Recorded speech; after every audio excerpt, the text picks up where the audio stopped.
All right. Got it. So we're ready. If anybody has any questions or anything, yes, sir. Yeah. Budget, how long did it take you to make it, and how did you do the special, the big spaceship kind of special effects stuff? Hit it up. Well, our budget was tiny. We had $15K total to put that together. And it took us about 8 or 9 months to do the visual effects. It was 5 days of shooting, and then 8 or 9 months. People basically, just a passion project, everybody on our team working late into the night for several months.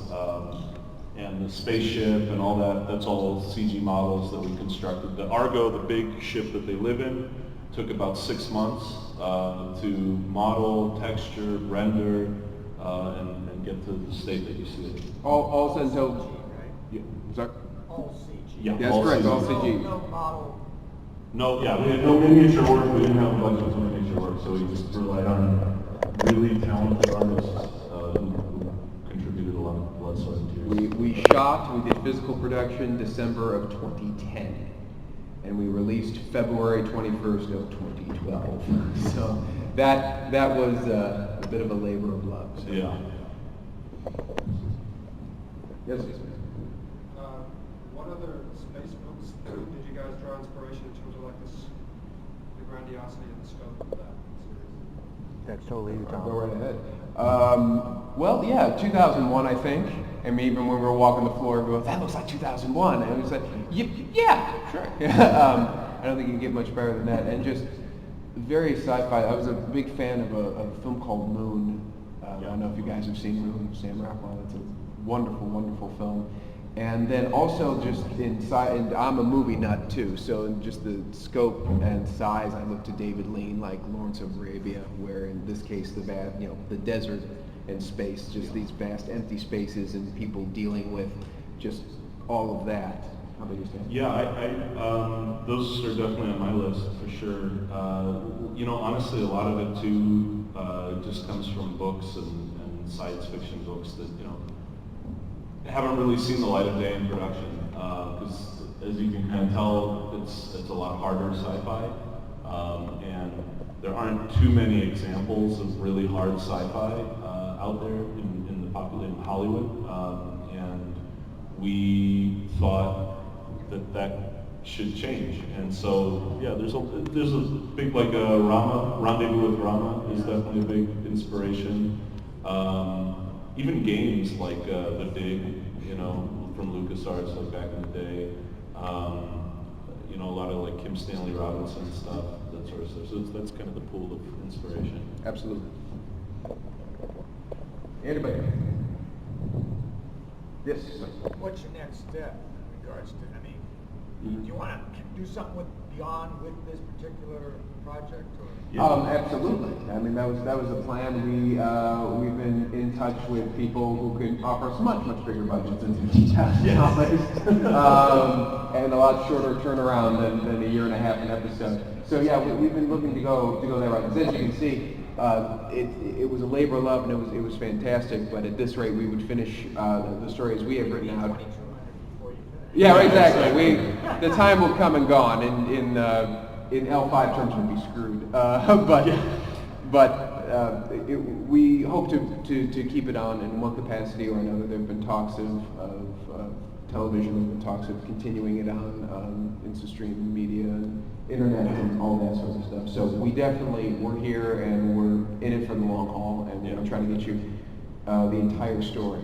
And we have a pretty big wellspring of ideas and concepts beyond L5 as well, sci-fi and whatnot. So L5 succeeding as a show pretty much unlocks a vast padlock of creative insanity that Tom and I have been cooking up. Well, that was when Stanley called me, because Stanley sort of dreamed up the initial concept of this idea of returning, of a crew returning, and nobody knows what happened with humanity. One of the major aspects was there wasn't we felt, and Stanley convinced me, and eventually I felt there was an audience for something like this, and it wasn't being represented. Really, since I think you said Battlestar.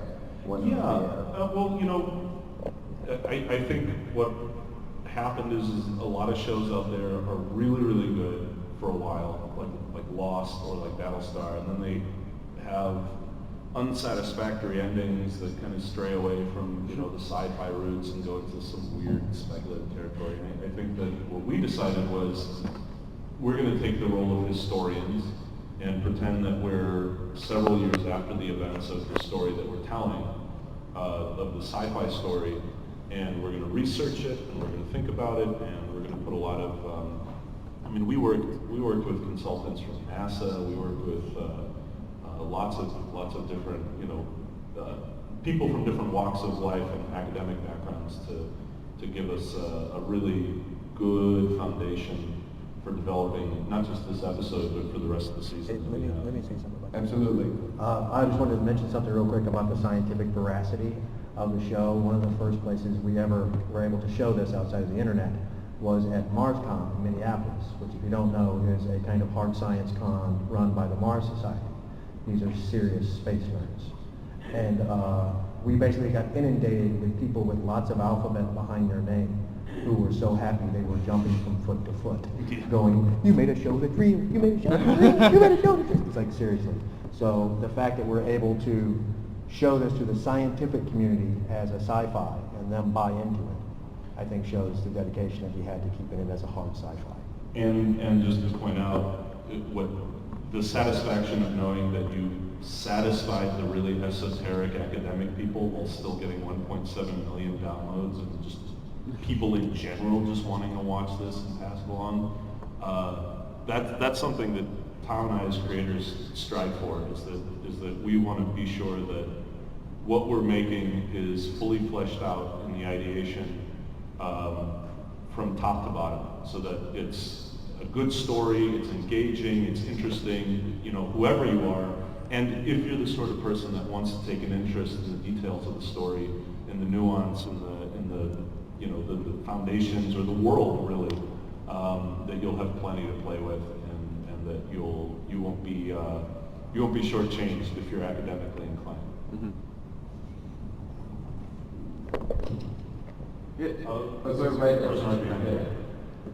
So do you envision a story arc with a beginning and an end, or more of an open-ended season?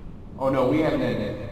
We have the specific, I love telling this story because Stanley literally called me and he pitched me the concept for this, and then he said, and here's the thing, I just blazed through Lost and it had no ending and I loved it. And so we set out, when we talked to L5, we said, okay, we know where we begin, where do we end? Where do we end in a satisfying way? And I'm proud of the ending because I think that we can go as far with this series as we wish. The world is as big enough as we want. There is a lot we can get to that discover. So we could get there in, as we plotted out, 10 episodes, but we could extend it for seasons and seasons and seasons. There's so many different places to go and so many different ideas to explore and so many different concepts and locations, because you have, just outside, We have a solar system that we can explore. So we have a Bible, a story Bible, that has, with diagrams and everything. I mean, we have the whole solar system of the L5 universe mapped out, and all the interesting pieces, the background, the history to everything. So there's I hope that's enticing you. That means that there's a lot to explore in this world, because we fleshed it out. We knew starting out, and Stanley and I both have, and everybody on this panel all have creative friends who they start out with a great idea and they don't know where to take it.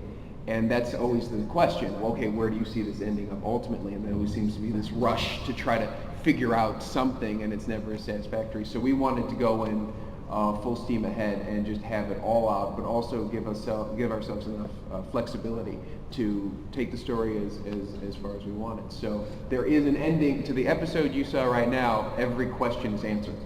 And that is something that we were very, very keen on doing, not just as creators, but also as audience members who have a certain taste and strive for a certain quality in the product. And we believe pretty heartily that you can answer all the plot questions. In other words, you can still have unresolved character issues and leave things open-ended if it's dramatically right, if it works, and still leave the audience feeling like they're having a profound experience, and that they don't have to close the chapter on their dreams of the world, but the questions we set up, we set out to answer. Yeah, absolutely. Right? Anybody else? Right. Where are you guys geographically based? That's a fun question. That's a fun. Okay, that's a great. So Stanley and I are old buddies from. We're old buddies from high school in Northbrook, Illinois, which is John Hughes territory for any of you who don't know it, but it's a suburb of Chicago. And then when the project started, I moved out to Los Angeles to make my way into the world. I've been in Chicago working, as freelance art director, creative director. Yeah, and then Will, where were you? I was in Chicago. That's where I met Stanley, and now I'm out here in San Diego. So. And Chad? I'm originally from Louisiana, but right now I live in Chicago, and for the entire production I was there. And I've worked with Tom and Stan both here in LA, so I'm out here in LA. And we both, me and Adam both flew out to Chicago for production, and we did our editorial in Los Angeles. In my bedroom. Yep. Principal production of photography was over 5 days. Yeah. In Chicago. 6 days. Yeah, sorry. Our producer will correct me. no. It was 6 days of principal photography, mostly in Chicago and the Chicago suburbs. Pre-production was mostly done in my basement in Chicago, which is where the spacesuits were built, and most of the practical stuff that's in the show. Post-production was done as a mix between Chicago, LA, the Ukraine. We had some help from UK, China. Well, fortunately, when we edited the film, it moved up to Adam's bedroom. So we went from the basement to the bedroom. Yeah, so we went up the stairs. Yeah. Upstairs in LA. So it's been all over. But the principal photography was in Chicago. And one of my favorite moments is our very first day. We're driving up to Wisconsin to film that Adam scene. In an armored personnel carrier, because Stanley really liked the interior of it, and these guys, we got some West Coast boys, and they saw their first snow. and that was Because that was December. It was December in Wisconsin, and we brought a bunch of people from California and dropped them in a Harley Davidson dealership parking lot in Wisconsin. You could hear cultures crack. It was that whole scene, by the way, where he's talking privately to the computer, to Clark. That was shot inside of an armored personnel carrier, an old UN armored personnel carrier that the Russell Military Museum up in Wisconsin let us borrow. But it wasn't where it was supposed to be. It was at a Toys for Tots event up in Milwaukee, so we had to drive even further. And when we got there, it was just sitting out in the snow, covered in snow. So we bought a bunch of space heaters from Walmart. We bought two space heaters. From Walmart. And that's why we only have 2 space heaters. It was a hectic place, yeah. Well, how was it in that armored personnel carrier? I don't remember the heaters. Giving cool. the hand heaters. The hand yeah. Those got us by. Right. Wonderful. We love Yeah, those. we should We give love them a those. plug. So all this was shot in the dead of winter, mind you. So all our equipment hauling, everything was just in the bitter Midwestern chill. Yeah, no digital breath for that. Right? Yeah. It's all that fog and the mask. All that fog. That was a fun story. I mean, Stanley and Chad designed both our suits, and they are beautiful. And we actually have, we're going to have on the DVD, and then later on, hopefully online, we're going to have a featurette of how they made it. But one of the, I don't want to say flaws, they were flawless suits, but one of the interesting things we discovered was that it gets awful hot in those suits. And when they started to breathe during the takes, the condensation of the breath. Yeah, I mean, we're shooting in 40-degree weather. You're wearing basically what is a light fixture globe, a streetlight globe on your head, and you're breathing out 98.6 degree high humidity air. We did have fans installed to circulate air to try and mediate that problem, but it just wasn't. It just wasn't. I tell this spacesuit story real quick. Yeah. Will and I were both smokers at the time. I don't know if he still has that kind of quit, as far as my wife is concerned.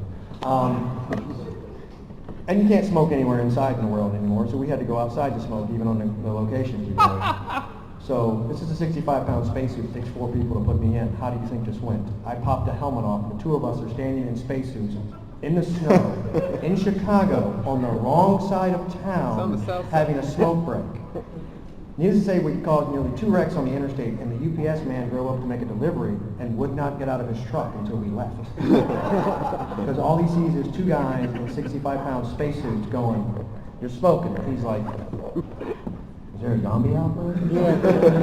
Are you guys from the CDC? Yeah. Oh, mercy. Go ahead, Will. What do you got? Well, now my story. I told Will's story. Sorry, I told Will's story. Yeah, being outside and people driving by, that was hilarious. But Yes, we actually we have footage of that. It's on the DVD extras. I actually have some of that footage with me. If you'd like to see it after, you can poke me. yeah, to kind of touch back on his question, what was the total weight of the spacesuits again? Total weight with helmet was right around 62 pounds. Yeah, so Actually, mine was 62 pounds. I should say my suit was the prototype. Will, being the star of the show, got the more completely planned suit, and his was only With 58. the red stripe. Yeah, with the red stripe. His only weighed 58 pounds. So yeah, they're extremely hot. Under them, typically we wore mesh shorts and t-shirts, but then they were snow pants, snow boots, snow gloves. What was the top made out of? The torsos? Or the sleeves?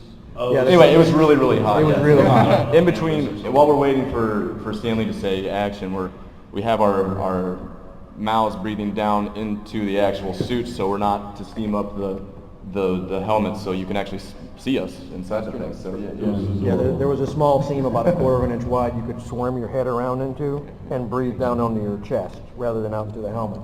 So a lot of the in-between takes footage that you have of Will and I, we look like turtles. Yeah, because our heads are completely buried in the helmets and we're like... Fun time. Any other questions about it? We're here for you. More fun story. Yes, yes. What's the next, how do we see more of this? Well, that's a good question. Honestly, the more this gets out, and the more people know about it, the more buzz there is that's generated about it, the probability and the likelihood of it getting picked up increases. I mean, it's already generated quite a bit of buzz, but the more avid and vocal the fan support is, that's all data, that's all metrics that we use to continue to pitch the show. A little more attention never hurt a project. Well, and that's why when we found out that we were coming here, we were just so thrilled, because this is exactly the audience and the fans that we wanted to be vocal about it. The entertainment industry and going on, that's wonderful, but the fact that people have been enthusiastic and they've been posting on Facebook, emailing us,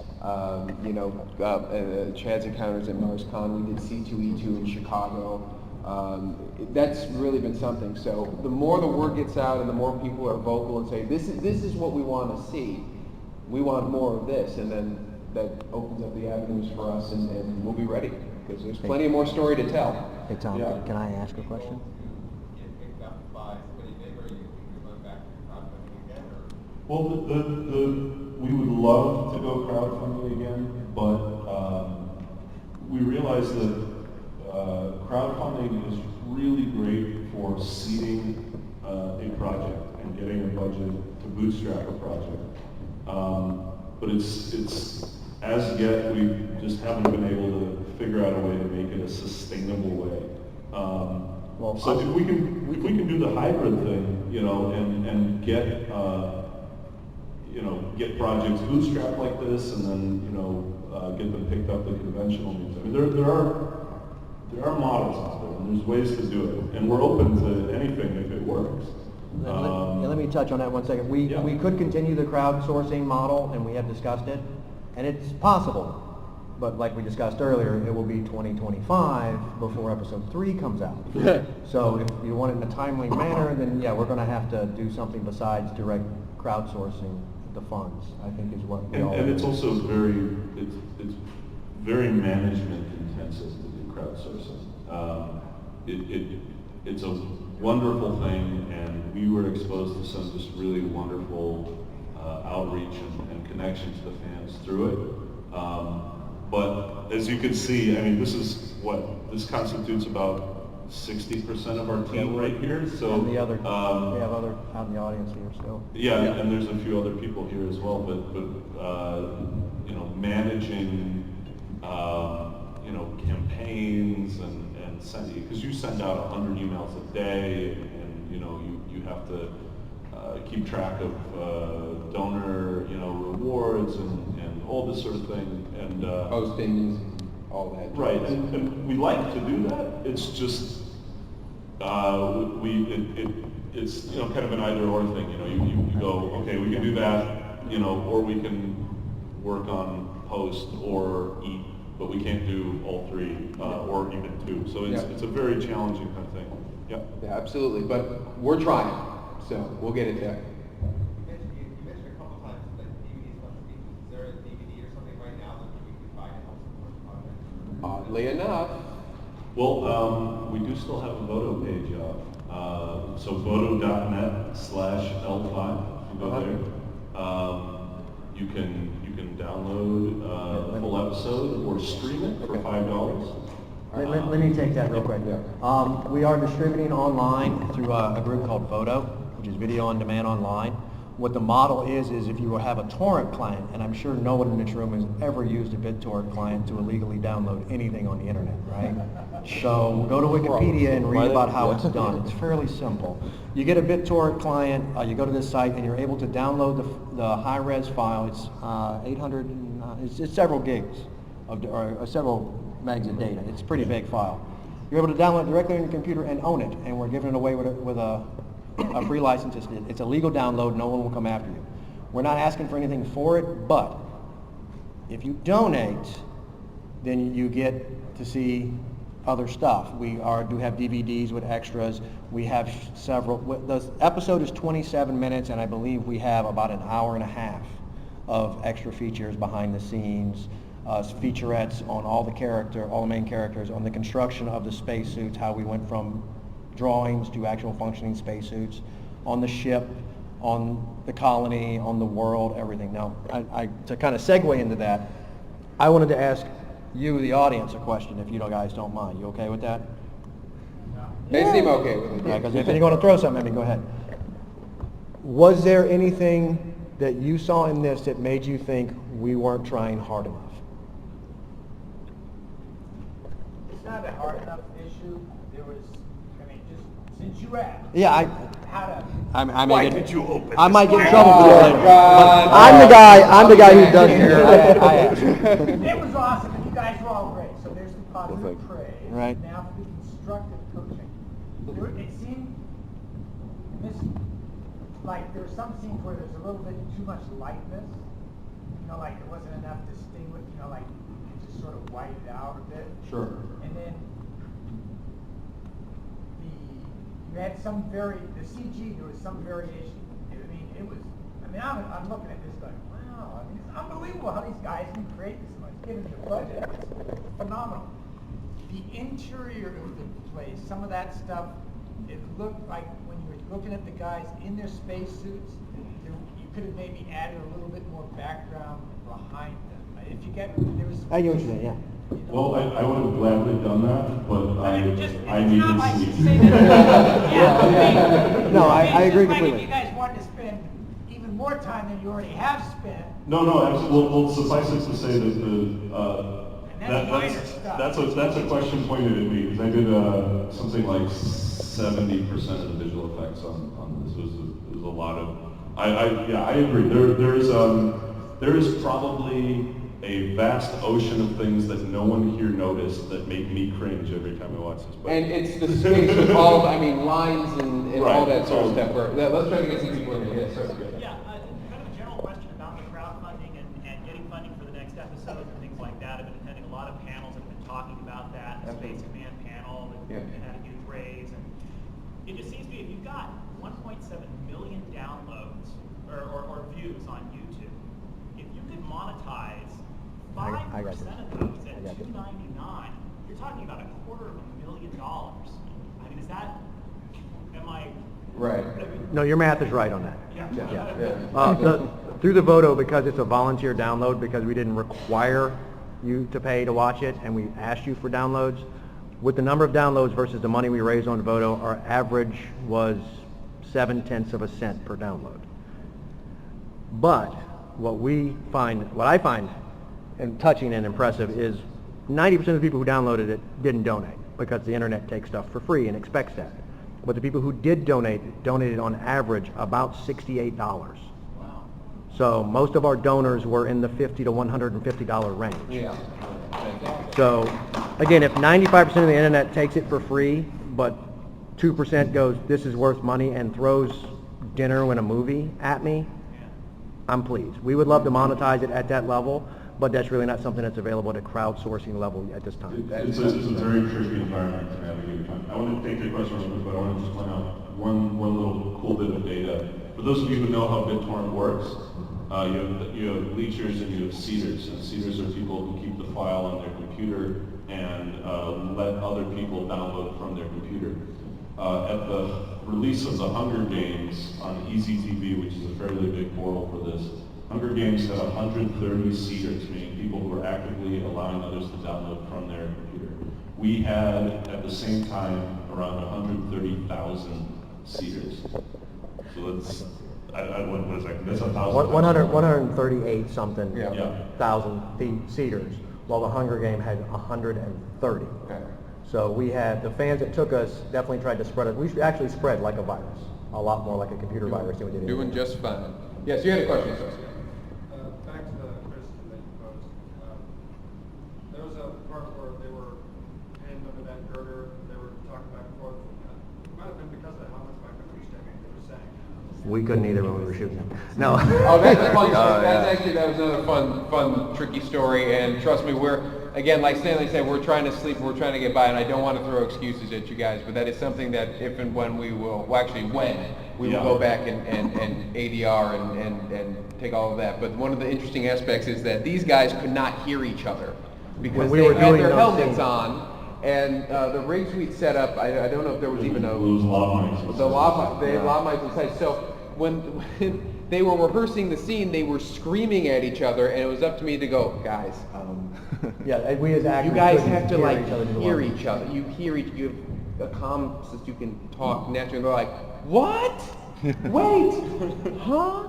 Yeah. Follow-up question. I was just going to say, did you guys consider going back later and just dubbing your voices over? That's what I meant. Yeah. Right.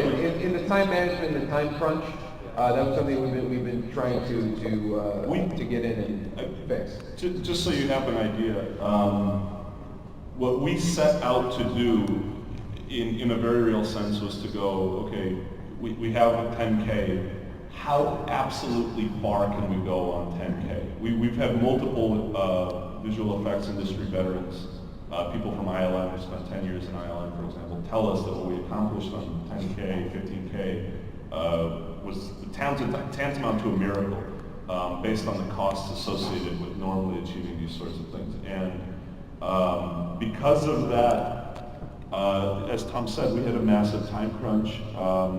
We had a very tiny team, and it just got spread very, very thin. One of those things you talk about when we cringe sometimes in watching. It's certainly something that we're going to revisit. Yes, sir, your hand went up. Actually, as a counterpoint to his, I noticed that moment and thought maybe you guys were going to do the mic space helmet thing, and thought it was intentionally done that way, and I thought it was actually pretty cool. Oh, well. Yeah, we've got both sides. Thank you for noticing our intention. We're glad that you brought that up, sir, because we love attention to detail like that. We're getting we're going to be done, signed. Yeah. I would like to remind everybody again, I'm going to ask you again, please come sign our poster. It would mean a lot to us. Yeah. We have Sharpies for you. Please see us either here or out back. This is a cute for me. This is awesome.